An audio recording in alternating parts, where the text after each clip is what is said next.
So I've not filmed any kind of wrap up so far this year, and I think going forward I actually kind of want to change the way I do wrap ups a bit. I usually do them where I would like sit down, talk about every single book I read in the month and kind of give my overall thoughts of them. However, I did do that for the first 5 months. I did one whole big video, and then in editing it back I was just not kind of loving the way that the video was. I read a lot of mediocre books, and so when I'm talking about those books I use the word fine to describe them a lot, and in that video I probably used the word fine about 50 times when talking about a book, so not great watchable content. So instead I thought I would experiment going forward with the way that I do wrap-ups, talk maybe about my statistics, which is something that I enjoy looking at and tracking, and then also maybe highlight some books that I particularly enjoyed or ones that I particularly didn't enjoy, and kind of just do that instead of giving my overall thoughts on every single book. I think this will be more interesting, and then I can really concentrate on the ones that I really liked or really didn't like or had a big impact on me either positively or negatively, and kind of briefly touch on maybe some of the others, but overall kind of keep it a bit more like focused on a few quantity, I guess, rather than the quality.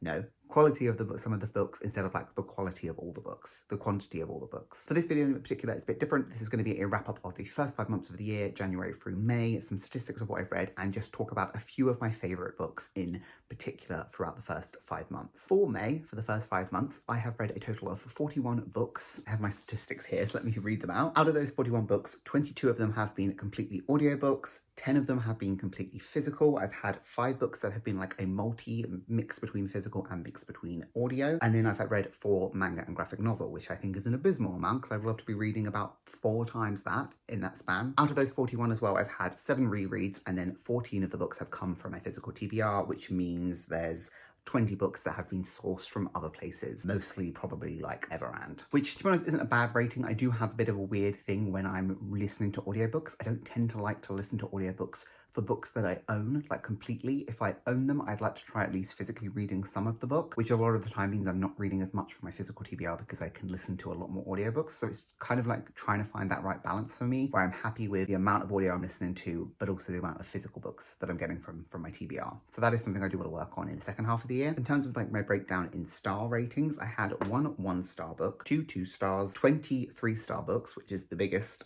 category, 1 3.5, 9 4 stars, and 8 5 stars. So I'm pretty happy with the 8 5 stars. I will say out of the 7 rereads I did, I think 6 of them were 5 stars, which is great because I am loving that I'm rereading books, especially loving that I'm rereading books that I'm really enjoying, but not great for then obviously getting any new 5-star reads in. So yeah, that's where kind of the balance of that is. So in terms of some of my favorite books that I've read so far throughout the year, some new reads as well, at least not talking about any of the rereads, I want to start with a series, and that is the Jane Austen murder mystery series. This is by Tamsin Muir, I think her name is. I'll put it here. And it is a series, a trilogy of books. They are YA murder mysteries that are adaptations of Jane Austen's books. They focus on our main female protagonists solving a murder mystery. More so than the romance, there is romance plot lines in all 3 of the books, but they are definitely a back burner to the murder mysteries. So if you are fans of Jane Austen books, but you do not enjoy murder mysteries, I would not recommend them. However, I have really enjoyed this series. I've given them 4 stars across the board, and I think they have been really fun, engaging. They are all set in Victorian time, or like the same era that Jane Austen's books were setting, but the author does definitely play with the boundaries that of these female protagonists would be able to do. There are definitely areas in which they would not be able to do what they are getting away with doing. Like Lizzie, for instance, is working as she wants to work as a lawyer in her dad's firm. This wouldn't have been a time where that would have been even fathomable for a woman. So like there is definitely some playment with time, but for overall it is set in the kind of Regency era. I'm a fan of just Jane Austen's books, and I have read all of these that are adapted from them, but honestly I don't think you definitely don't need to. If you do, it's really interesting because you then have like interesting to see how they're going to adapt certain plot points and how they're going to adapt certain characters. I will say the first 2 at least feel the most in line with Jane Austen's original novels. Manslaughter Park, which is the 3rd in this series, definitely strays the most from the original source material, which I personally was fine with. Manslaughter Park is my least favourite out of Jane Austen's novels, so I actually quite enjoyed the changes it makes. It takes kind of a sapphic spin on Mansfield Park, so if you are though a Mansfield Park loyalist, you might not enjoy it as much, but I did quite enjoy it. Throughout the books there, although they are individual standalones, there is a thread through them, which is Lizzie and Darcy. They are the protagonists in the first book, and you kind of briefly hear about them in the second book, but they play a bit of a more of a active role in book 3. And they also now have a spin-off series called, I think it's the Lizzie and Darcy Mysteries or something, which the first one is In Want of a Suspect, which I will be reading in July. I think the audiobook's coming out to me. I have listened to all of these on audio as well from my library, and yeah, really enjoyed them. I would really recommend them if you are a fan of YA murder mysteries. You don't have to have read the original source material, I don't think. I think everything is explained very well, but it is fun if you have as well, because then you can see the Easter eggs of the characters that they've chosen to do throughout the books. The first one, Lizzie wants to become a lawyer, so her dad gives her the task of solving a case.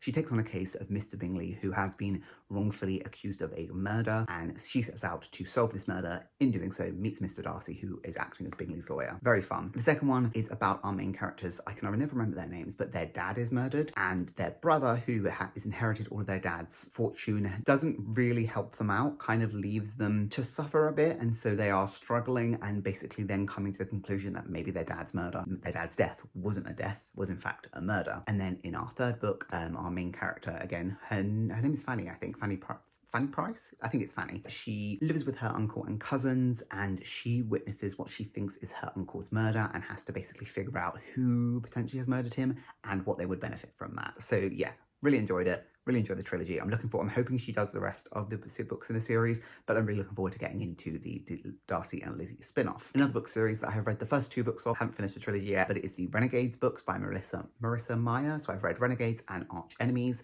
and I have loved these books. The first book was a 5-star, the second book was a 4-star. This is a YA sci-fi series, I guess, a kind of post-apocalyptic. I don't think it'd be quite dystopian because it's kind of set in, I guess, a utopian after a dystopian, but about a world where supervillains rose up and eventually got taken down by this group of superheroes, and we are living post that, 10 years after that, where these superheroes now act as like judge, jury, and executioner of the world. They set the laws, they enforce them. They have a school where they are training up other superheroes of people that have certain powers, and we are following a young girl whose name I can't remember off the top of my head. She is actually the niece to the supervillain that was taken down 10 years ago, and she is still part of this villain gang, but her identity is not known, and so to try and take down these renegades, she infiltrates their school as a prospect hero, joins in a team, and is going to take them down from the inside. She also, in doing so, joins up with a guy, Aiden, I think his name is, and he is actually the son to 2 of the superheroes, and they end up having a bit of a budding romance. They also both have secret identities that know each other, but they don't know that the other one is that secret identity, so it has like layers to their relationship. I really enjoy both of these characters' POVs and their relationship that is built. I think it's built very slowly and gradually. Both the books are quite big, and there is a lot of time with the characters, and so I feel like you really get their characterization fleshed out really well. I think it was done really well. There is also an element to the books that are a bit campy with like the supervillains, which I feel like is a bit tongue-in-cheek in a way, like the way that very like old comics are. The villains are very flamboyant, and I quite liked that. I liked that it had that element of it, because it is serious, like, and you are taking it serious, but like the way that the villains are acting is very over the top, and I enjoyed that aspect of it. And I think actually some of the powers that some of these kids have is really interesting. Our main character Aiden can draw things and they come to life, and the way that he uses that power to like his advantage is really, really interesting. It's not something I've ever seen before either. So yeah, if you're interested in YA sci-fi, I would really recommend these. I haven't finished it yet, so I don't know if it wraps up the trilogy really nicely, but the first 2 books have honestly been a chef's kiss. I really enjoyed them. Then another one, which is actually book 2 in a series, and that is The Man Who Died Twice by Richard Osman. I was really pleasantly surprised by this book. I have read the first book, which is The Thursday Murder Club, and I liked it. I think I gave that one a 4-star, but this book really just took me by surprise as how much of like a comfort read it was, how much I was like emotionally invested in this book. And I think potentially that is because you already know the characters going in, so I had very much clear idea of who the characters were and their dynamics with each other, and so I was able to, I guess, sink into the story a lot quicker. This story in general, like the series, follows a group of pensioners living at a retirement home and get together to solve like cold cases, and then a murder in the first book happens, and they're getting nosy, they're getting involved, and they are digging into the murder and trying to help solve it. The second book also ends up having one of our characters is an ex-spy, and one of her past like flings, I think he's her ex-husband actually, comes involved and is being hunted. So they are like again thrown into this aspect of like a cold case. Something quite tragic happens to one of our other characters, Abraham, and it actually made me so freaking sad for him. So yeah, really tugged at my heartstrings, really enjoyed it. So now I'm really excited to carry on with this series, because after the first one I was just like, I enjoyed it, but I was like not in a rush to carry on the series. But I just found this one such like a warm hug of a book that I just really enjoyed it. So now really looking forward to it. The trailer is also out for the movie coming in August, I think, from Netflix. So definitely check that out if you haven't. I'm very excited. I'm interested to see the cast. The only one I'm a bit unsure about is Pierce Brosnan as Ron, but I'm looking forward to seeing how he portrays it. If you've seen the Eurovision movie, I think that role, it seems like it's going to be similar to his role in that, like to what Ron is in terms of like, it surprised me because the only thing I think I've seen Pierce Brosnan in before was Mamma Mia, so I didn't have much idea of how he would be as an actor. But after watching him in the Eurovision movie, I'm like, maybe he can pull Ron off. So yeah, I'm interested to see that go. And then a standalone book that is part of a huge universe, but it's a standalone in of itself. At the moment, at least, it says I think a sequel is coming, and that is Elantris by Brandon Sanderson. I freaking loved this book. This book actually took me by surprise again by how much I enjoyed it. I've heard a lot of people say it's Brandon Sanderson's first work. It's not as good, but like, you know, you read it as part of like the bigger world. But I actually really, really enjoyed it. It's very slow at places, and I think I enjoy that, where you are sitting with characters for like pages and pages at a time while they just talk about politics and like plans and the states of like the world and things like that. So I, in general, really enjoyed it. This is a book about, it's a standalone fantasy book set in like a world where there is this place called Elantris. It used to be home to these creatures that could like had slightly above human capabilities, and I think they were kind of revered as gods. Something happened and they all just started dying out. Everyone left that city of Elantris and moved outside of it. But the people that were living outside of it occasionally would develop this illness that would essentially be like they would die, except they would still be alive, but they would live forever. I don't think they could sleep. They didn't need to eat, but they were always hungry, and like they would lose their hair and they would like skin would go grey. And so when this happened, they would be sent back into the city of Elantris to live out their days forever and ever because they never die. In the very first chapter, this happens to the prince of the kingdom. So he is declared dead to the kingdom and is shipped off. His bride, who by their marriage contract is still his wife, even though he's dead before they got married, is on her way to his kingdom. When she finds this out, she decides to still go to the kingdom. While she's there, she sees that there is some unrest going. She's not confident in the king's ability, so she decides she is going to stay in the kingdom and work on trying to make it better. While this is happening, our third POV moves into this country. He is a priest of a different religion, and he's basically been tasked with the challenge of converting this country to his religion. If not, his country is going to send an army and basically massacre them, which he doesn't actually want to happen, so he is working hard. So he is kind of our antagonist, but he actually seems to have quite a genuine want to try and save this place. And so I think all three of perspectives were actually really interesting to read from. I found them all compelling. You're getting different sides of a story that eventually all come together really, really nicely.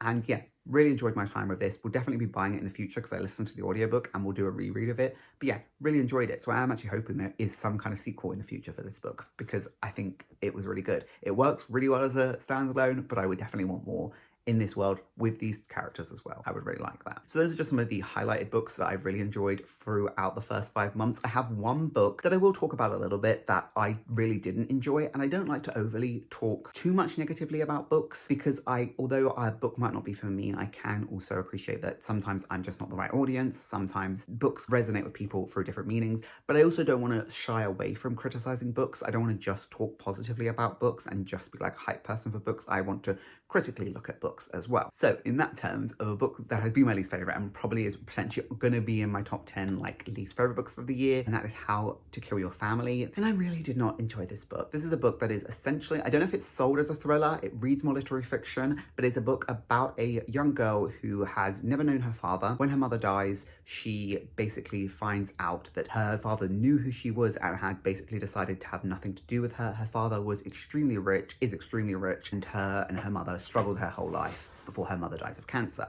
So she decides as revenge, she is going to kill her father and his whole like line and family and inherit his fortune somehow. I don't know how she thinks she's going to inherit the fortune because it's kind of a bit iffy, wishy-washy. The whole book is kind of told in like back and forth perspectives from like the now to then how she murdered all these people. You know from the offset that she murders all her family. There's 6 of them. You know she kills 6 people, and you know she's in prison for a murder she didn't commit. So from the offset, you kind of know the resolution to all of these flashbacks, which I don't always love, because it's like, okay, I don't really care. Like, I know that you have successfully killed all these people because you have told me all that already. But then it's kind of then just going back and detailing how she kills them all. And like, the biggest issue I have with this is it's in the first perspective. You are with this character throughout the book, and she is awful. She is such an unlikable character to be in the headspace of. I'm not the biggest fan of being in unlikable characters' heads, but if I am, at least them being, I guess, not 100% unlikable, but this character is beyond the worst character I think I've ever been in the perspective of. She is conceited, she is misogynistic, she is so extremely judgy of every single person from any kind of walk of life. The rich, the poor, men, women. If you get fillers, God forsake you get fillers. Blonde women, hairy-backed men. This poor hairy-backed man was trying to have a threesome and she was slagging him off for some reason. Any kind of person imaginable, she hates. She was so big-headed and up herself and like had such a entitlement scent. It just didn't work. The way the main character was written was so unlikable. And this was a book club book, and I will give this that. Initially, from like literally, I feel like page 1, I could tell that I wasn't gonna like the writing style, and I would have DNF'd it if I wasn't reading it for a book club. So again, I did have to make my way through this book when I knew wasn't enjoying it. So like, again, that low rating, that's on me, but we have a rule in book club. We read it all to the end because some of us like books and some of us don't. So to give all of us the fairest chance, we read them all to the end. And I was listening to them on the audiobook, so I didn't have to suffer through actually reading the book. But the biggest kicker I think for me with this book is, well, one, I also didn't like, also a lot of the way that she killed people was convenience, and the way that it just happened to happen, like too many things had to align. Too many stars had to align for that to successfully work, that it felt unrealistic, specifically with her like dad's wife. That was too much happening in, and like she does so much moral stuff outside of just killing people. Like she grooms a teenager, she kind of engages her stepdad in a sexual situation. Sorry, not her stepdad, her biological uncle. It's not quite, but it's there. She kind of kills someone who is so out of the loop of his family just for the sake of it. She like lets someone live and then acts like she's done this person a big favor. But the biggest kicker with this book is there is a shift of the perspective towards the end. Well, that's all I will say. I won't say anything else. That really plummeted this book. It felt like it was added in to be like a twist ending, but it was terrible. Like it was not needed, and like everyone in the book club hated it.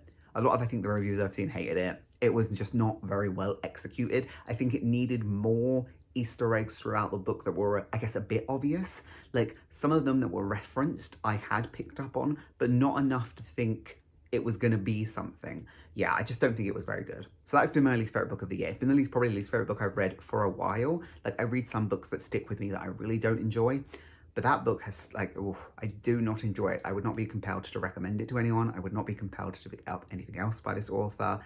But it doesn't have the worst ratings on Goodreads. I think it's like a 3.5. So there is an audience for it. So people do obviously like it. I wouldn't write it off for everyone, but for me personally, it is not a book that I enjoyed at all. That is all of the books. I am also going to do a little bit of an unhaul. I think I might do that each month because that also can tell whether or how much I enjoy books and like what I'm actually going to keep in my collection. So let's do a quick unhaul. Now this is potentially bigger, but this is from like 5 months. So there's not actually that many here, but I will quickly go through them. So these are books that I've read, and they're probably all 3 stars, and I just didn't enjoy them enough to either if they're a series, I'm probably not going to carry on with the series. I probably won't reread them. They're just not ones that I have enough attachment to want to keep. So starting off, we have Dawn of Onyx by Kate Golden. This is the first in a romantasy trilogy. Didn't particularly enjoy it, and like don't intend to carry on with the series. So I'm going to unhaul it, and hopefully someone else will find it and love it. Good Girl Complex by Elle Kennedy. This is a romance. It's romance interconnected standalone. But again, this book did absolutely nothing to surprise me. It went the exact way that I thought it would, and so like it left no desire. I'm not really attached to the characters. It was just very average for me. So yeah, again, I'm going to unhaul. We have Love in Colour by Baloo Babalola. I am not a short story person. This is a short story collection. A really interesting concept based on mythologies from around the world and like different retellings for them, but I just can't really connect with the short story format. I had no connection to any of the stories, and there was 1 or 2 that was interesting to me, but I wish they had been longer. A lot of them were insta-lovey in that sense. This one is a bit sad. This is Ocean's Echo by Everina Maxwell, and I loved The Winter's Orbit, but I just did not get involved in this book. I felt like it was a bit too long. I had a whimsy sci-fi element at the end that really just took me out of it that I didn't like. I didn't think there was anything necessarily bad with this, but I much preferred Winter's Orbit. That left such a better impression on me, and this is one that I'm not really going to think about again. The Last Letter by Rebecca Yarros. This one I bought specifically for a book club. This was my family book club, my mum's pick. She absolutely adored this book. It was worked just fine. Again, nothing I'm going to think about again, and probably not one I would have picked up on my own accord, not the sort of thing I would have read, but like, it was fine. How to Kill a Family, this is not actually mine, so I don't know why it's here, but I would unhaul this. I don't know if my sister's going to though, but yeah, this is not for me, so but I would unhaul it. And then the last one is Think Again by Jacqueline Wilson. Again, I bought this specifically for a book club pick. The person who picked it for book club, I think, has really enjoyed it. I just thought it was very average of a book. And again, not one I potentially would have picked up outside of book club, but a lot of these books, like this one and the Becca Yaris one, I pick up from Vinted for like, I think both of them were £2 each. And then I would just take to charity shops. So like, I don't mind doing that for book clubs. I don't ever spend full price on a book for book club because a lot of them, I like reading outside of my genre and I like reading things I'm not necessarily going to like reach for, but like not ones that I would then keep in my collection. So again, I will unhaul. So that's like 6 plus this 7 books that I will unhaul for 5 months, which I thought there might be more than that.